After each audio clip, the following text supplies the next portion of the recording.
If you have executed a Magento command using a non-Bitnami solution, you might recall that commands are normally executed in the following way.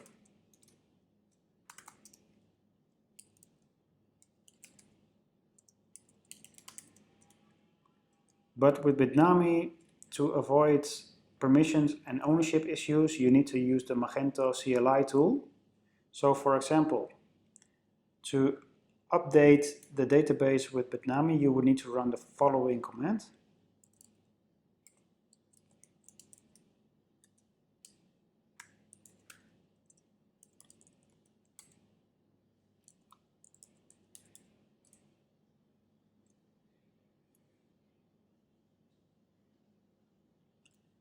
And of course, you can use any other Magento commands here as well.